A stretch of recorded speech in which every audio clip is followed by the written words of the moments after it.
Hey, everybody, it's Mark. I'm back with another great episode of Finding Your Summit, all about people overcoming adversity and finding their way. Today, I have an outstanding guest I want to get into. But before we get there, I want to, of course, remind people to go to my website, www.markpattisonnfl. I've got a load of podcasts sit there full of inspirational people doing incredible things. I've now done over 185 of these.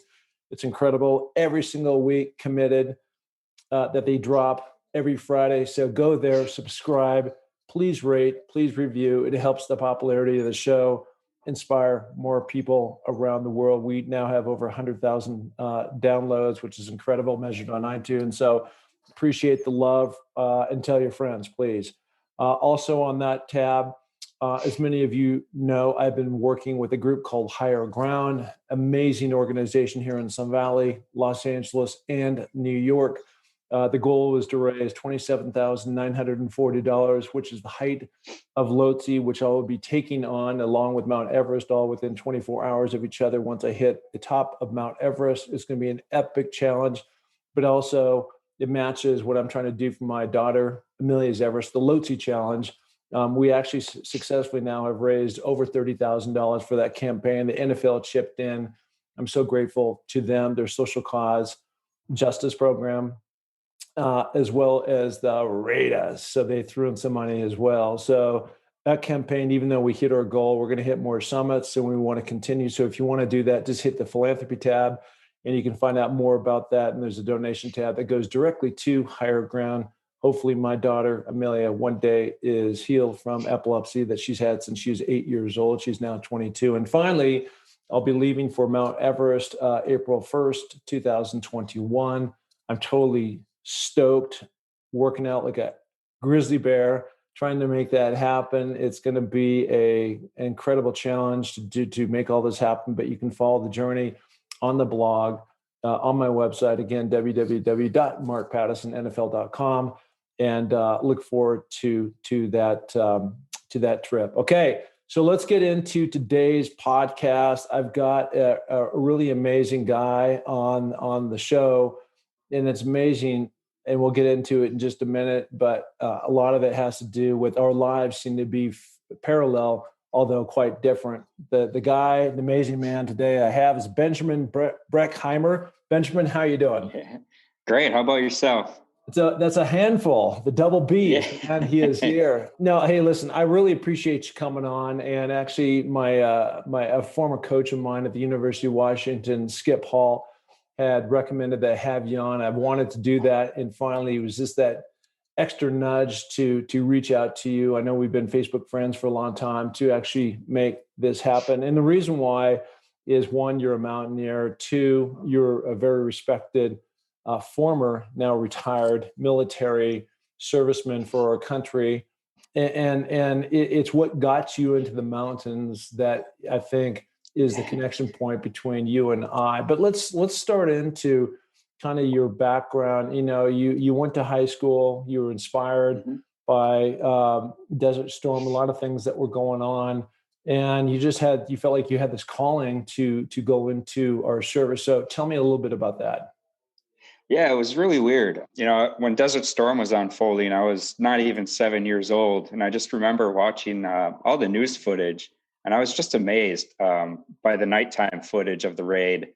And, I just was like, if there's ever a war, I wanted to be a part of it. And unfortunately, tragic events of September 11th, 2001 happened. And I graduated high school in June of 2002. And right out of high school, I decided to join the military. I didn't exactly know what I was going to do in the military. My dream as a kid for an occupation was to be a surgeon. But, I was like, I didn't want to go to 8 years of college after just getting out of 12 years of school that I didn't really want to do. But, I scored fairly well on the ASVAB. The recruiter said I could pretty much do anything. Which is what? Tell me what that is.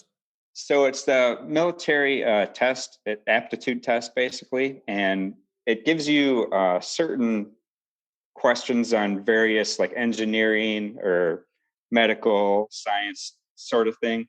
And I can't remember what my score was, but the recruiter said, just let me know what you want to do. You can pretty much do anything. The exact words out of my mouth were, I want to be as close to the surgeon as I can without having to go to college. And operating room specialist was what they came up with. And, I thought that was a pretty cool gig. For the first 3 years, I was a reservist. And, I joined the military because I wanted to experience war, and I didn't get that opportunity during those 3 years. So I had my company commander sign release papers. Wait. Go back for a minute. Okay. So because I just want to, for all the civilians who haven't been in the military, when you say you sign up as a reservist, as a surgical help, I said that wrong, but what does that exactly mean in terms of being a reserve? Does that mean you're still here in the States and you're participating somehow, but not actually in Iraq, in Afghanistan, these other places? Yeah, that's generally correct. So as a reservist, you do that first weekend every month. You do drill weekends, which are your training weekends. And then 2 weeks out of the summer, you go do training at a military installation. Like I was in Wisconsin, so we'd go to Fort McCoy for 2 weeks and just do training for those 2 weeks.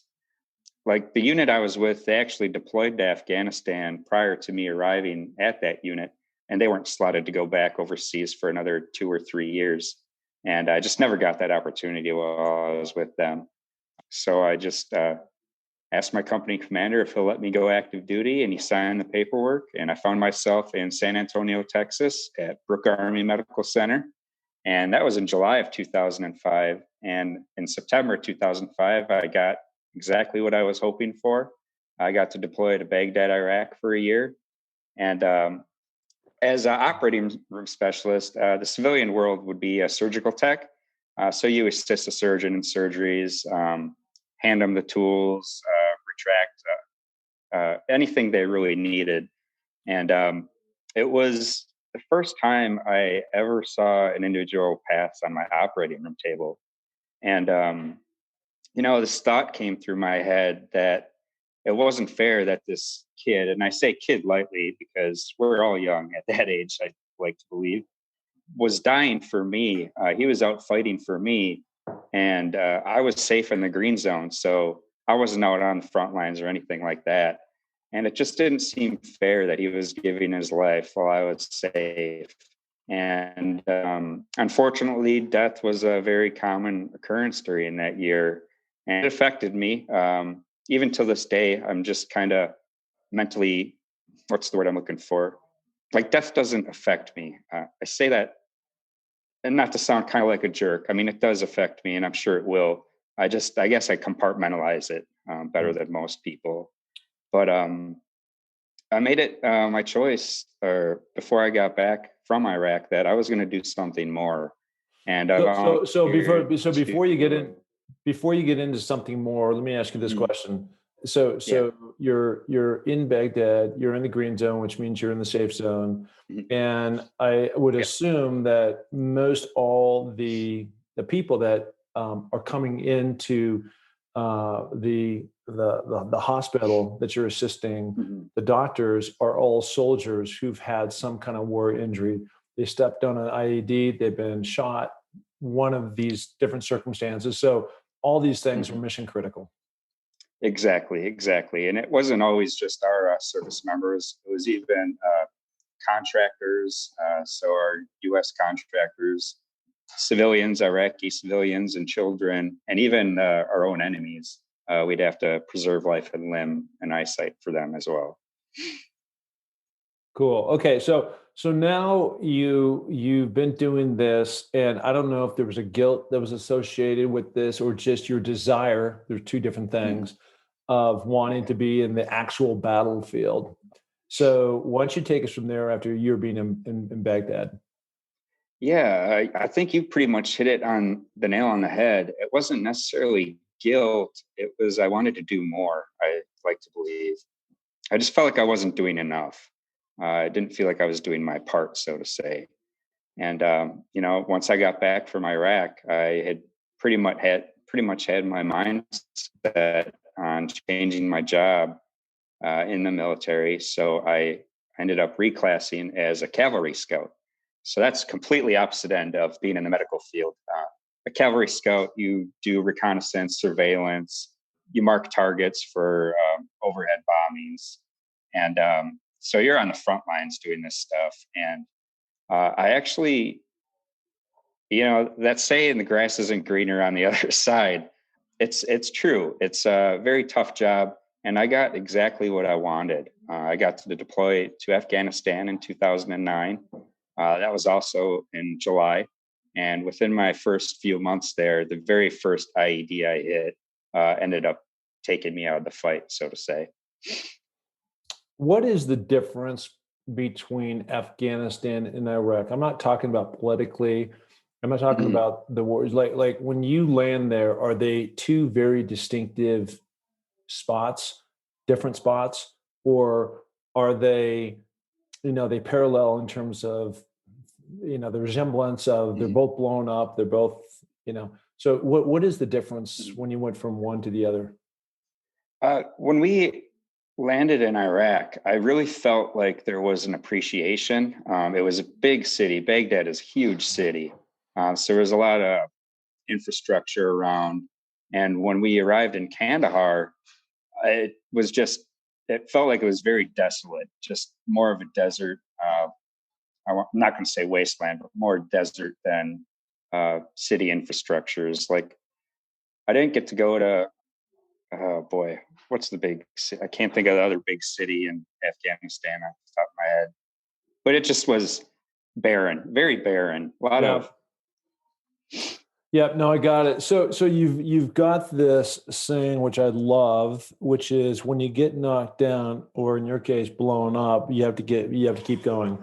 So yes. tell me about now. You're in this Striker vehicle and you're driving along, and again, let's just reset for everybody that doesn't know what an Yeah. IED means, and then in your case, as you're driving this thing, how that all played out and what happened. Yeah, absolutely. So a striker vehicle, I'll start with that, is basically an 8-wheeled tank. So there's 4 wheels on each side, and it holds approximately, it could hold up to 10 individuals in this vehicle, aside from the driver. We were actually out on a mission early in the morning on September 13th to go pay for damages that were done to an irrigation system that a farmer had. And I was the very last vehicle in the 4-vehicle convoy. And just following the tracks of the vehicle in front of me, was either too far left or too far right from those tracks. And just, it was lights out. It felt like I hit a brick wall, literally. And yeah, it was crazy because you don't see it coming. It just happened. And I like to, I like the fact that I'm able to remember everything, but I think more so because I was the only individual to get wounded. In all, I had a concussion. My right eardrum was blown, a couple vertebrae fractures, mild TBI, minor pelvic fracture. Both of my femurs were fractured, and my lower right leg was literally hanging by a strip of skin. And the best way I try to describe that feeling is it was like my entire lower half of my body was being squeezed by a vice. And was painful, but I didn't actually shed a tear, which was amazing because of all the adrenaline in my body. As they were pulling me out of the striker, just kind of, I was kind of coming to. Like I remember when the blast first happened, and I remember coming to. I remember just letting out this really loud scream. That's the only thing I could let out after the dust and smoke cleared. And I think it was a relief for everyone in the back of that striker that to know that I was still alive. And my initial reaction was to look down. And I looked down and I didn't see anything below my right knee. And I just kind of wrote it off as my lower right leg was gone. And when they started pulling me out of the vehicle, I just felt my left femur sort of collapse. Like it was so eerily weird. Like it felt fine until they moved me, and I just felt the bones kind of Mm. crumble. And they threw me on a litter, which is the stretcher in the back of the vehicle. Called up the 9-line medevac, And within 45 minutes, the angels in the sky were there to medevac me to Kandahar Airfield, where I would have life and limb saving surgery. Crazy. All things happen to people in different ways. You know that was, your hit that you took. And then the question, as you said in this quote that I read, when you get knocked down, you have to keep going. And so how many surgeries did you have between being flown back to the States and the surgery that you had in Afghanistan and all these things? Like, let's start there. How did that all play out? What was the duration of time, between surgery one and your last one that you've had? That's a very good question. So when I got into Kandahar Airfield, I got rushed into the emergency room. And that was the very first time I felt really terrified. I went from working on the side of the operating room table to ending up being on it. And it was very scary for me. And it really brought me back to how the individuals in Iraq felt when we were rolling them into the ER. Mm-hmm. And from point of impact, I had surgery done on both my femurs and my lower right leg, which was they put external fixators on, which are basically they strategically put pins in your bone, and then they have a carbon fiber rod connecting it just to stabilize your bone. And I had that surgery done right away. And I think I was there in Kandahar for a day. And then I got sent to Bagram, which is also in Afghanistan. And I was there for maybe another day and a half. I didn't have any surgeries in Bagram. And then I was finally flown to Landstuhl, Germany, where I would spend 2 days. And then on September 18th, I was actually flown back to the States, where I would end up going to Brooke Army Medical Center, which is a very familiar place and that's really when my journey started. I didn't realize how much work it was going to be for me to keep my leg, for one. But in my mind, I was mentally prepared that I wanted to go back to my brothers. I wanted to go back and be in the fight. But I was so naive at that point to realize the extent of my injuries.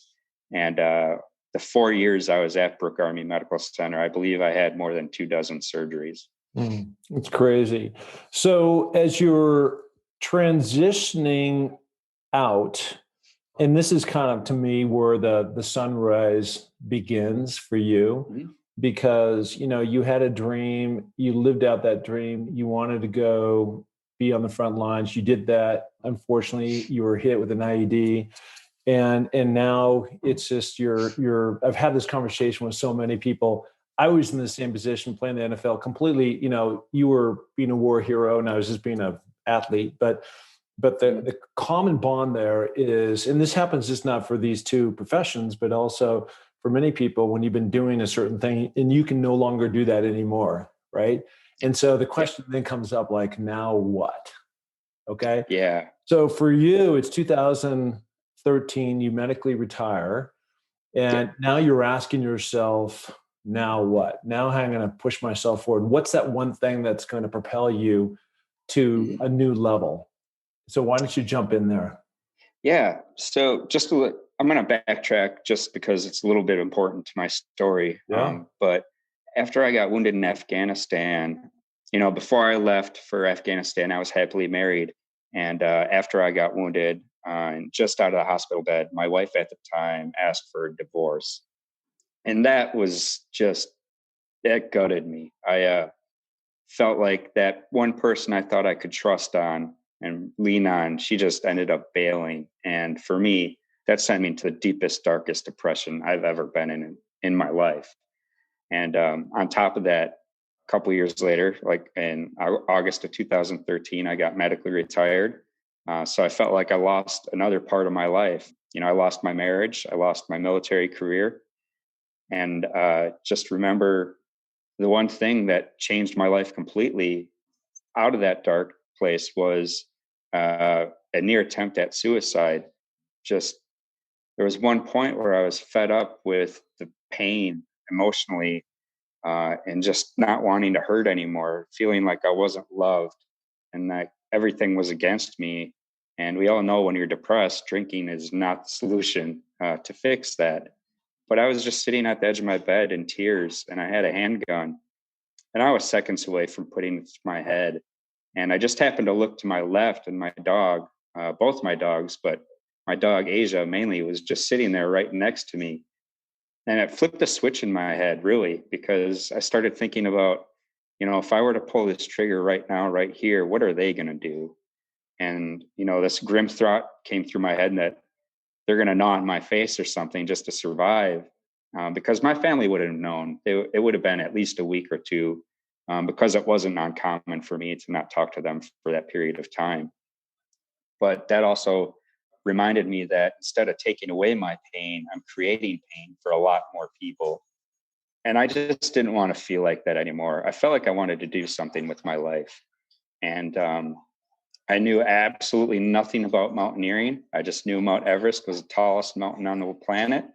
And what really catapulted this was a memory I had of getting a Newsweek article in school when I was younger. And for those that don't know, Newsweek articles were the week's prior current events. And on Fridays, we'd get those and we'd read about them. And I can't recall which issue it was, but I remember Mount Everest was on the cover. And I figured, what a better way to honor all the doctors, surgeons, technicians, and nurses than just to take these two legs up the tallest peaks in the world. So I started reaching out to a lot of guiding agencies, basically spilling my whole story. Like I knew absolutely nothing about climbing. I really wanted them to know my physical limitations. And a guiding agency reached out back to me, and they wanted to help. And they gave me the opportunity to take a mountaineering expedition course in Washington State. Awesome. I want to go back to what you said because it's super heartfelt. And I know a lot of people that have listened to this show. My story is not too much different. Again, totally different circumstance, but going through a situation where the person that I was with, married to for 24 years and with 30, same situation where didn't want to be in my corner anymore, and that was very hurtful, and it sucked, man. And you can't like jump over that. You can't go around it. You have to literally go through it, and that's just the way life is. And for some people, it takes longer then to deal with that pain, but you do have to jump forward. I mean, and I'm saying this now in retrospect because I have gotten through it, and I am at a different spot, and you're at a different spot. And I really feel with 100% conviction that by putting out big goals out there, again, this doesn't make things go faster, but it helps you get to a different place. It can really help you pull you out of a dark spot wherever you may be, because where your focus goes, your energy always follows. And if your focus is, I got this bum leg and my wife just left me. And in my case, this gal doesn't want to be married anymore, and what are you going to do, and how are you going to go forward, and I got kids and all this other stuff, like how do I got so consumed in that it took me at least 2 years before I was thinking about, for me, my mountaineering, about where I wanted to go. And then all of a sudden, that light went in a whole different direction, and it slowly helped me emerge out of this. And I want to hear from your perspective about this, but even though, I got into these mountains and I started with Kilimanjaro and I went down and I did that and I did, it took, I was at this a couple of years before I managed my way through my personal life and kind of on to this new goal, this new challenge. But the mountains, more than anything, and nature helped calm my mind and get clear on what I needed to do to move forward in my life with positivity and with gusto. And so for you, you have now this mountaineering plan. You haven't done it yet, but at least you had something to kind of start to shoot for and to give you some enthusiasm about life and change your mindset off some of these negative things that were happening in your life. So tell me about that. Yeah, really. I was really stepping outside of my comfort zone, which I think a lot of people in those dark situations might need to do. But the mountaineering, like you said, it took me a while before I realized that I was climbing for other reasons. Well, I'll start by saying this. The very first mountain I summited was Mount Elbrus in Russia. And that was very special to me for a few reasons, because first, it's one of the 7 summits, which I thought was pretty awesome. The second was it was the very first mountain I topped out on. Like, I failed on Mount Baker and Mount Rainier, which really bummed me out. And but like you said, the guide and my friend now, he pulled me aside and he saw what the challenge was doing for me. It was giving me a purpose again, and I was focused on that. I wasn't focused on everything else in the world, so to say. And he just told me to stick with it. And he gave me the opportunity to go to Russia. And the final reason why that was special to me was because for the years after my divorce, I'd carry around my wedding ring. And it was kind of just something real childish. Like, I was holding on to it, thinking she would come back. And I had it with me on that expedition. And I was finally able to let go. I actually launched that ring off the summit. And it was amazing what happened, because I was no longer climbing for her. Like, I felt like part of me had to prove something to her. And it's amazing that that little cylinder thing that weighed less than an ounce was just holding me back from reaching my ultimate potential. And I was finally climbing for myself. I love that. I love that. I brought this up the other day. I was talking with somebody, and my daughter, and I had mentioned this whole thing that for so many people, I'm included, it's so hard to let go of things. And I think part of the reason why it's hard to let go of things is because you don't know what's in the future. And that's where, trusting your instincts, stepping into the fear, there's uncertainty for sure, but something actually 50 times better can be waiting for you out there. But you have to let go of those things in the past. Yes. Launching that ring off the summit of Elbrus. Yeah. By the way, that is all. I felt like that was probably one of the tougher summits in terms of summit day. I think it's a good 6,000 foot. Yeah, I mean, it was a beast, and we got into electrical storm up there, and in that saddle between the first mountain there, going up on that wall, somebody had actually died from a lightning strike. We got in this electrical storm. It was insane, and everybody's running for cover, and there's no place to run because you're above the tree line, as you know. So I also want to mention that you had commented about both Mount Baker and Mount Rainier. For those that don't know, both those mountains are located in the great state of Washington, where I'm from. So that's awesome. Okay, so now you've launched that ring off the summit, and you seem like you've got this new sense of purpose. You've got this energy. Life is getting better for you. Take me from there. Yeah, like I said, it was like the weight of the world was lifted off my shoulder. I fell in love with mountaineering, and I think a lot of it had to do with the team I was climbing with. Because I'm sure you might have felt this before. There were moments on that mountain where I just wanted to turn around and quit. And I relate this back to my military career. Going through basic training, I was maybe 120 pounds, soaking wet, knew nothing in the military. And by week 8, you're doing these long ruck marches with all your kit, which is your pack, your weapon. And I just remember cursing myself, why the F am I doing this? And there's days on the mountain where I feel that. But what I got out of graduating basic training was, at that time, it was the most fulfilling thing I've ever done in my life. And that's what I feel in the mountains. Even if I don't reach the summit, just trying to accomplish something gave me purpose again. And the mountains gave me purpose. I like to say that the mountains are my drug now, because when I'm off of them, I itch to go back. When I'm on them, there's days where I want to go home. But that first summit catapulted me into wanting to do the 7 summits. And the very next month, September 2014, I attempted Mount Kilimanjaro.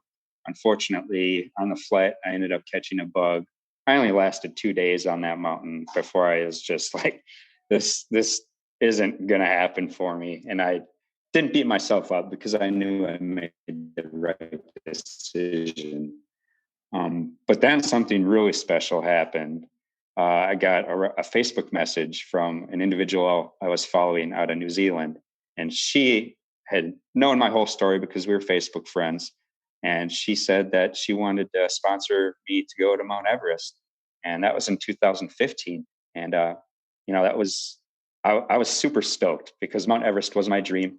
I was amped. And, unfortunately, after a week and a half on the mountain doing rotations between base camp 1 and 2, tragedy struck on April 25th. And that tragedy was an earthquake that shook all of Nepal, and it caused a serac, which is a big ice and snow field, to break off of Mount Pumori, which was directly across from Everest. And it just tore right through the midsection of base camp. And I think it killed more than 20 people, injured another 100 or plus. But more importantly, it just devastated all of Nepal. And, my dream was shattered, so to say. But when that earthquake happened, I was actually at the base of the Khumbu ice fall, taking off my crampons and making my way towards base camp. And I didn't really think much of it because I was dead tired and my legs were already kind of shaking because I was tired. But then it got a little more intense. I still kind of shook it off. And then I started hearing little avalanches break off all around us, my climbing partner, Purba, and I. And something at that point should have kind of clicked in my head, but an avalanche at Everest Base Camp is not uncommon during the day or even in the middle of the night. But then it was getting more intense. And I just remember looking at the ground and seeing these little rocks shake. And my climbing partner, Purba, he goes, "Earthquake." And I just didn't believe him. But then he said it again. And he kind of started taking off away from the Khumbu ice fall because for those that don't know, the ice fall is the most dangerous part of Mount Everest on the south side. It's basically, I think it's 1,000 feet vertical with just massive ice pillars that could break off at any moment. So we were running away from that, but we didn't realize that we were running into an avalanche. And we were very, very lucky because we only caught the tail end of it. But what I will say was that was the most terrifying thing I've ever experienced. Even more terrifying than getting blown up by a bomb, because the bomb you don't see coming, but you see this huge white cloud coming at you and you have no idea what's behind it. And I was mentally prepared in those seconds, just that I thought I was going to die. But like I said, we were very, very lucky. Crazy. I had a lot of friends that were up there, and it was tragic. And I like to think about these things as Mother Nature. If you look back in history and there's big fires or earthquakes or things like this, typically they don't go year to year to year to year, back to back to back. They happen every 100 years or something like that. So that's at least what I'm hoping for in 2021 when I go.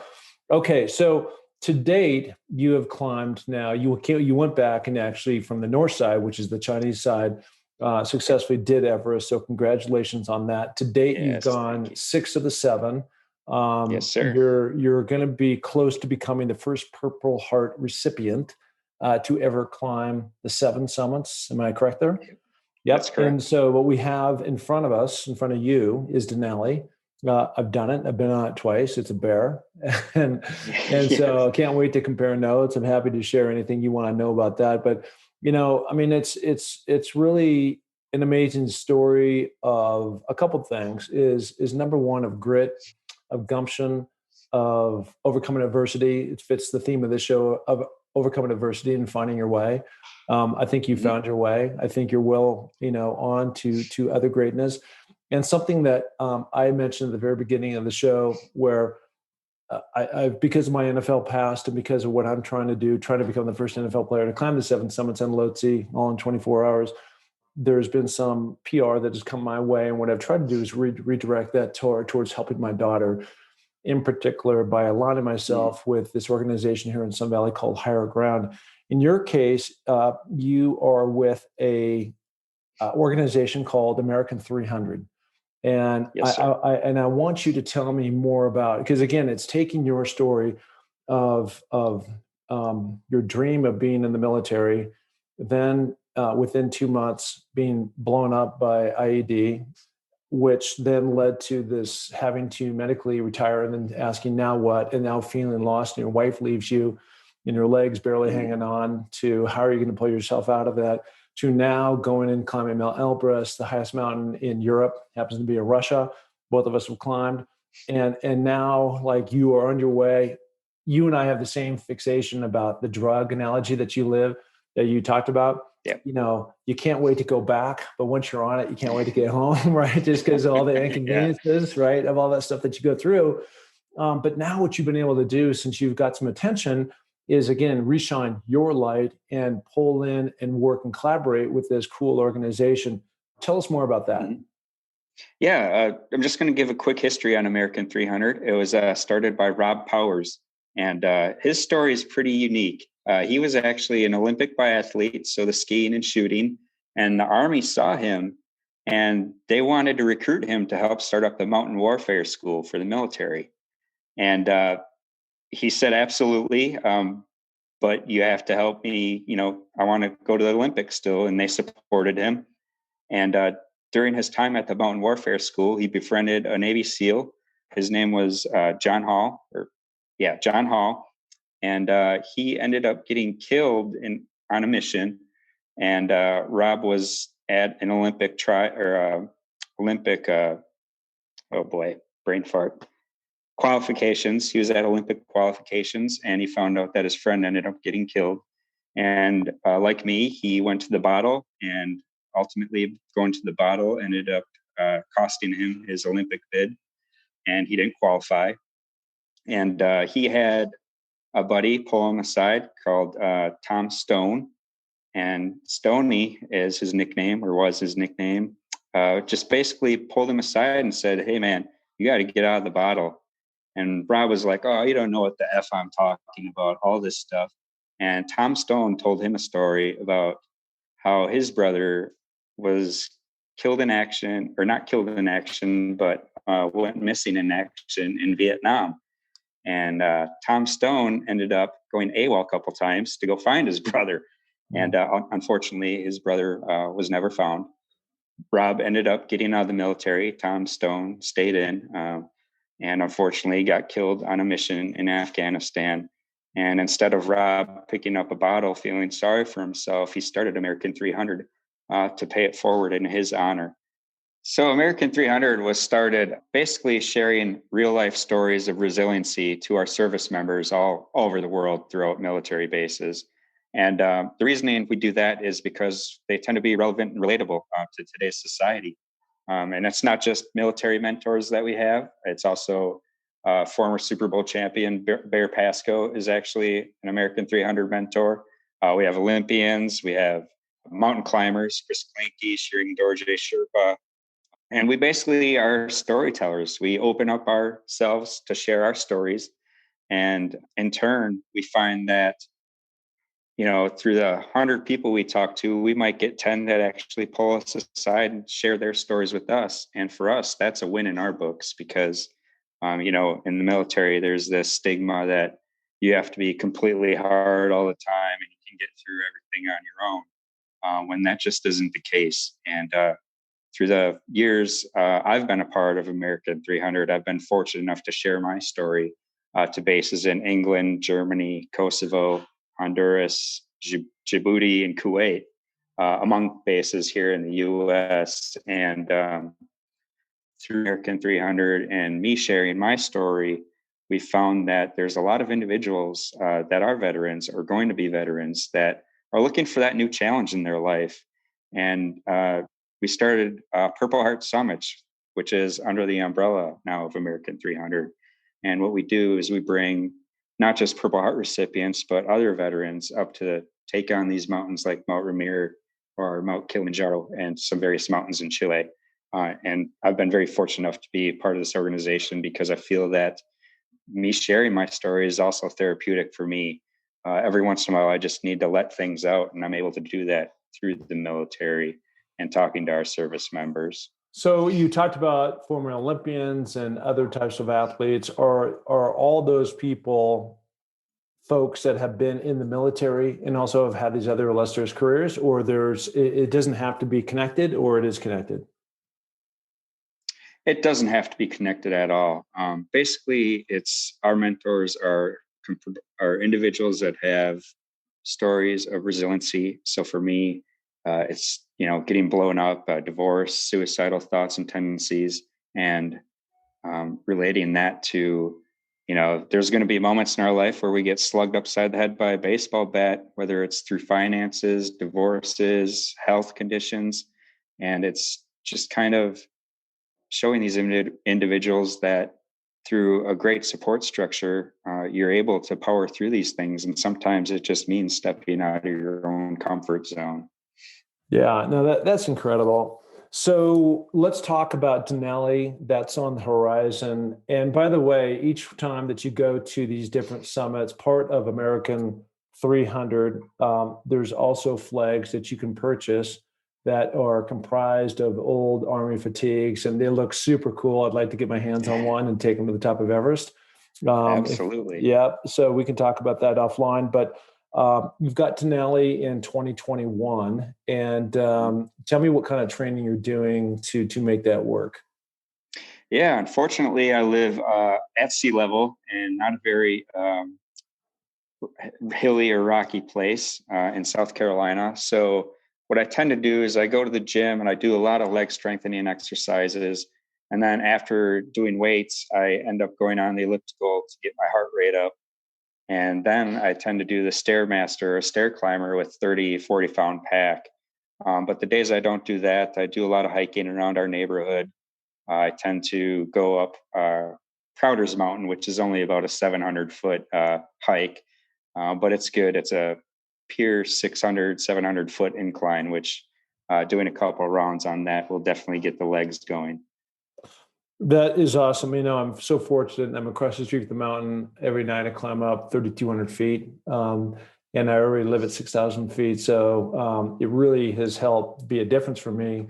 And I just moved here 3 years ago, so it's not like I've been here all my life, but it sure has been a game changer from being in California or Seattle at sea level. So anyways, on that note, where can people find you?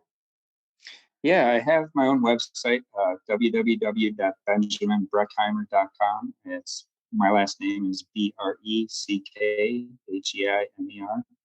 Otherwise, I'm on Facebook, Instagram, and Twitter. And my communication is always open. So if people feel like they need to vent and let out a story or share their own story with me, I'm more than willing to communicate back with them. That is great. All right, buddy. Listen, thank you so much for coming on the show, sharing your story. It's heartfelt. I'm so happy that you pulled yourself out and you've got a clear purpose in terms of where you're going in the future.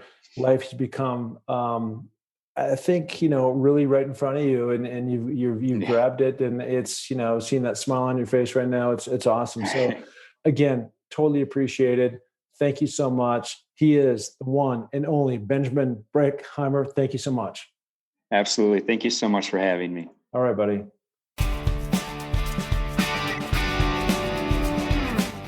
Hey, and thank you so much for listening to the Find Your Summit podcast. We are so glad to have you along for this journey. And if you enjoy the show, please tell a friend, share it on iTunes, spread it to the planet. We're looking to broadcast this to every person that is out there because, as you know, everybody has their own summit that they're going after. Okay, if you're looking to follow my journey, you can find that through my social links on markpattissonnfl.com. That's Mark, M-A-R-K, Pattison, P-A-T-T-I-S-O-N, NFL.com. So, until the next podcast, just remember, clear eyes, full hearts, and remember, it takes a little more to make a champion, so make it happen. Thank you. Bye.